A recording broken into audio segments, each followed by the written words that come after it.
इस वीडियो में हम अम्ल, क्षार तथा लवण के विषय में बात करेंगे। अम्ल, क्षार तथा लवण के आइडेंटिफिकेशन के विषय में बात करेंगे। अम्ल, क्षार तथा लवण के विशिष्ट गुणों के सापेक्ष बात करेंगे। तो हम चर्चा करते हैं एसिड्स के बारे में। Classical concept of acid. देखिए, एसिड, बेस और सॉल्ट के बारे में कई सारे कॉन्सेप्ट हैं, तो हम क्लासिकल कॉन्सेप्ट से शुरू करते हैं। तो यहाँ पर डालते हैं नंबर 1,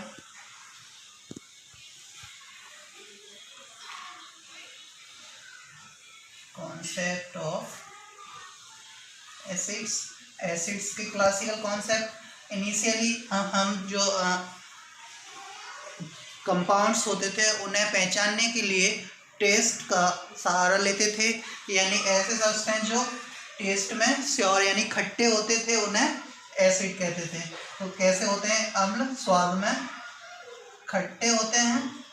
दूसरा, हम लिटमस की बात करते थे, तो लिटमस में क्या होता है, यानी ये नीले लिटमस को क्या कर देंगे, नीले लिटमस तो कैसा कर देते हैं, लाल कर देते हैं,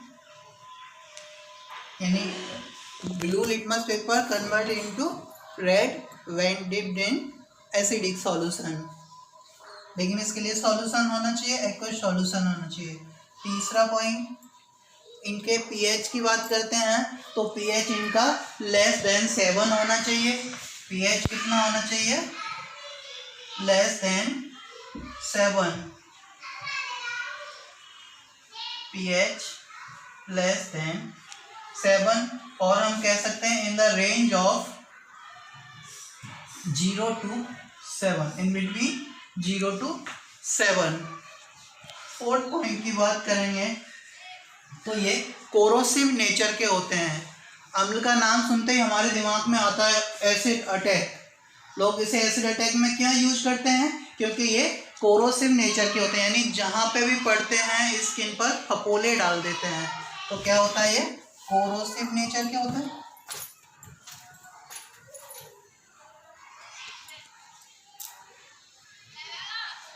पांचवें पॉइंट की बात करें तो ये क्षारों से क्रिया करके, यानी क्या करेंगे, बेस से रिएक्शन करेंगे, क्या बनाएंगे, सॉल्ट बनाएंगे। क्या करेंगे? ये सॉल्ट प्लस वाटर बनाते हैं, यानी ये क्या रिएक्शन क्या कहलाती है? उदासीनीकरण की क्रिया कहलाती है, रिएक्शन ऑफ न्यूट्रलाइजेशन। इसको हम सॉल्ट बोलते हैं, और ये न्यूट्रलाइजेशन वाटर मॉलिक्यूल होता है, न्यूट्रलाइजेशन की रिएक्शन का। क्लासिकल कॉन्सेप्ट ऑफ बेस की बात करेंगे।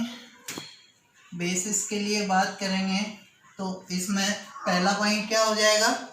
सबसे पहला पॉइंट, जैसे हमने टेस्ट की बात की थी अम्लों में, इसमें भी करेंगे। तो ये कैसे होते हैं? बिटर इन टेस्ट, यानी स्वाद में कैसे होते हैं? कसैले होते हैं। Bitter in taste. इनका लिटमस टेस्ट कैसा होता है? यानी इनके जो एक्वस सॉल्यूशन होते हैं वो रेड लिटमस को, यानी लाल लिटमस को कैसा कर देते हैं? नीला लिटमस का कलर कर देते हैं। तीसरे की बात करें, अगर इसकी पीएच की बात करेंगे तो पीएच क्या होती है? 7 और 14 के बीच में इनकी पीएच होती है। 7 से 14 के बीच में पीएच होता है। चौथे पॉइंट की बात करेंगे, अगर इन्हें हम छू के देखते हैं तो ये साबुन जैसा है, यानी कैसा टच आता है इनका? साबुन के समान, यानी स्लिपरी टच आता है। और अगर हम पांचवी बात करें, जैसे एसिड बेस के साथ मिलके साल्ट बनाते थे, तो बेस एसिड के साथ मिलके क्या बनाएंगे? साल्ट बना देंगे।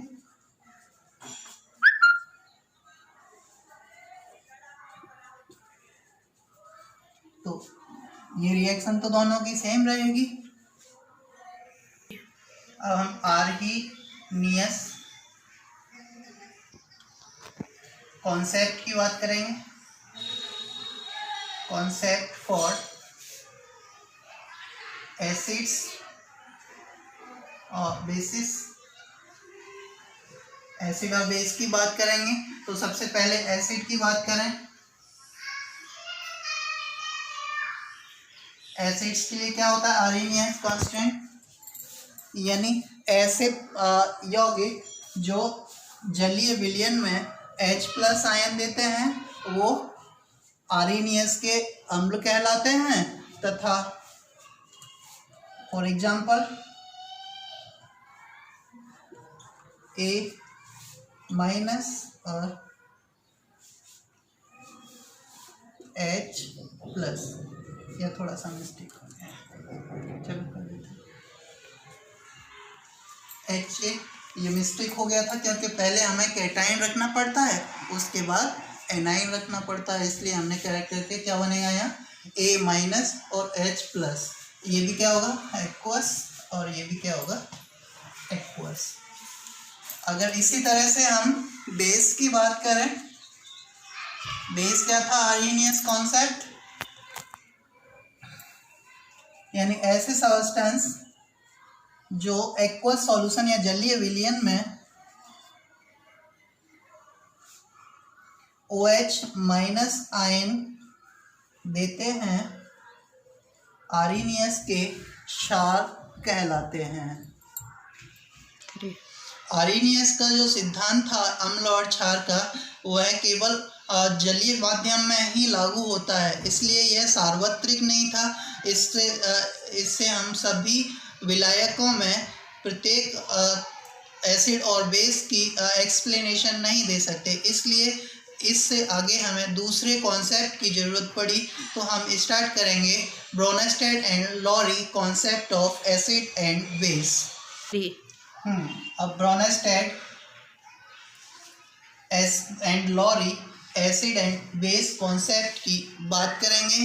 तो इन्होंने फॉर एसिड इन्होंने बताया अब कोई सा भी सॉल्वेंट हो, ऐसे सब्सटेंस जो H+ आयन डोनेट करने की क्षमता रखते हैं, ब्रोनस्टेड के या ब्रोनस्टेड के एसिड कहलाते हैं, और जो H+ आयन ग्रहण करने की क्षमता रखते हैं वो ब्रोनस्टेड बेस कहलाते हैं। उदाहरण के लिए समझे एसिड के लिए तो क्या होगा, सपोज करो H2O ही है, H2O प्लस H2O, इसमें क्या होगा एक सब्सटेंस क्या करेगा, ये H+ आयन डोनेट करेगा इसे, तो यहाँ पर क्या हो जाएगा H3O प्लस OH-। तो ये क्या हो जाएगा, इसने H+ आयन डोनेट किया है तो ये एसिड की तरह बिहेव करेगा, और इसने OH- डोनेट ग्रहण किया है H+ आयन, तो ये क्या होगा बेस होगा। सिमिलरली ऐसे अगर हम बात करें NH3 प्लस HCl, तो HCl क्या करेगा, इसको एक H+ आयन डोनेट कर देगा, तो NH3 से क्या हो जाएगा NH4 यानी अमोनियम आयन, और Cl- आयन, तो ये क्या कहलाएगा एसिड, और जो ग्रहण करेगा वो क्या कहलाएगा बेस। और हम बहुत सारे एग्जांपल ले सकते हैं, जैसे अगर हम बात करें H2O प्लस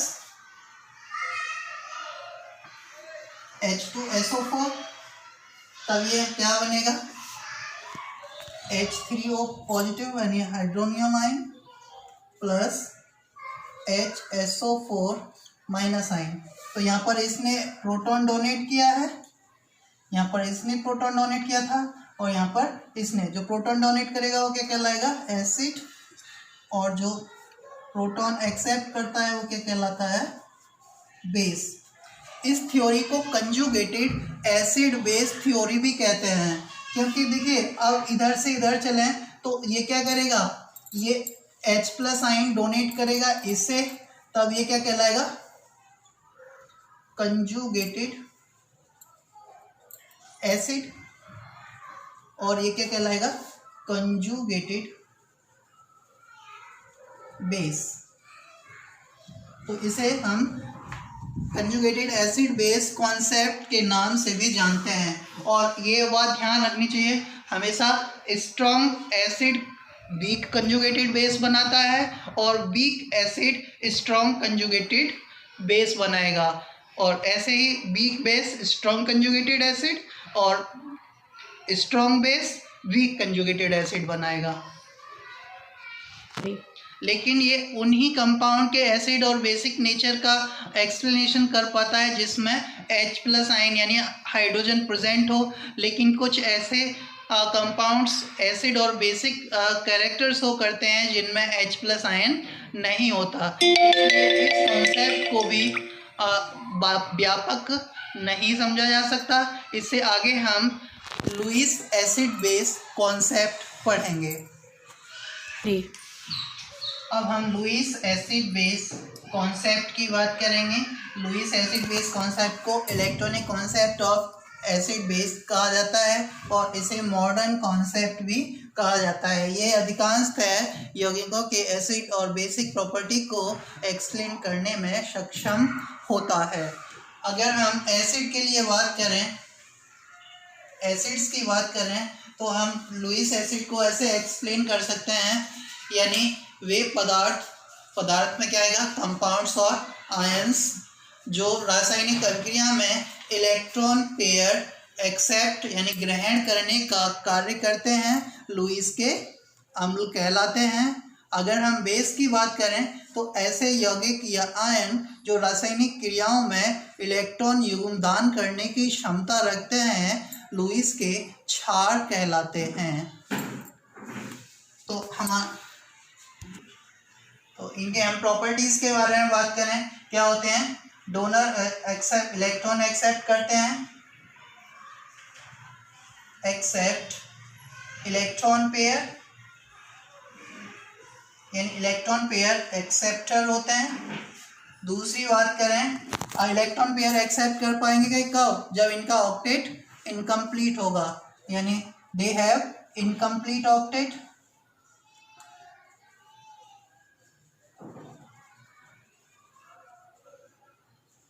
यानी इसका जो अष्टक होता है वो अपूर्ण होता है, या फिर क्या होगा, इनके पास presence of vacant d orbital,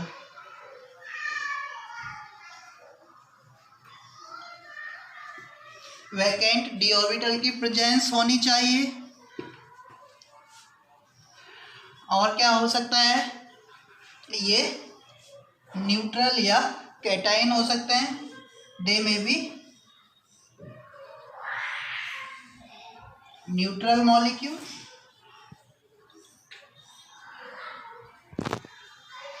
और पॉजिटिवली चार्ज्ड आयन।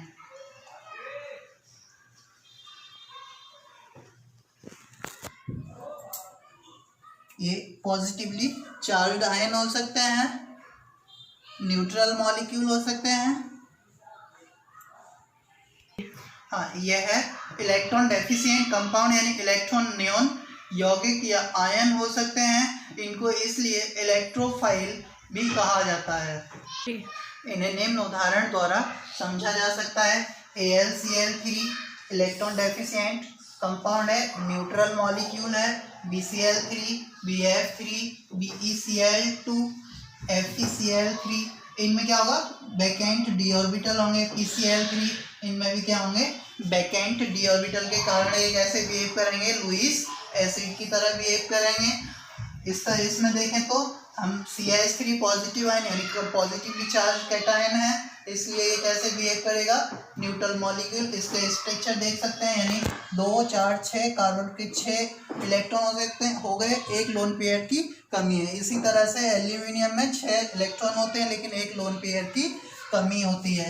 ऐसे ही हम H की बात करें, H+ आयन की बात करें, क्लोराइड आयन, क्लोरोनियम आयन की बात करें, Fe+2 की बात करें, तो ये कैसे बिहेव करेंगे, लुईस के अम्ल की तरह बिहेव करेंगे। हाँ, अब लुईस बेस की बात करें तो ये क्या करते हैं, रासायनिक अभिक्रिया में इलेक्ट्रॉन पेयर दान करते हैं। इलेक्ट्रॉन पेयर दान करने की टेंडेंसी रखते हैं इलेक्ट्रॉन, इसलिए इन्हें electron rich compound with minimum 1 lone pair, यानी ऐसे कंपाउंड जिनमें इलेक्ट्रॉन की अधिकता होती है और कम से कम एक लोन पेयर उपस्थित होता है। दूसरा, ये न्यूट्रल यानी उदासीन अणु या नेगेटिवली चार्ज आयन हो सकते हैं। तीसरा, ये न्यूक्लियोफाइल की तरह व्यवहार करते हैं, यानी इलेक्ट्रॉन को रिलीज करते हैं तो न्यूक्लियोफाइल की तरह बिहेव करेंगे। और दूसरा, इनके एग्जाम्पल की बात करें तो ammonia, water, ethyl alcohol, amines और थायो अल्कोहल एक्सेट्रा, ये क्या हो जाएंगे, न्यूट्रल बेस हो जाएंगे, लुईस बेस। अगर हम आयनिक लुईस बेस की तो chloride ion, hydroxide ion, iodide ion, methyl ion etcetera, ये क्या हो जाएंगे, आयनिक लुईस एसिड हो जाएंगे। तो इस तरह से हम एसिड बेस के कॉन्सेप्ट को जान सकते हैं। अगले वीडियो में हम सॉल्ट की बात करेंगे और एसिड बेस के क्लासिफिकेशन की बात करेंगे, आइडेंटिफिकेशन की बात करेंगे।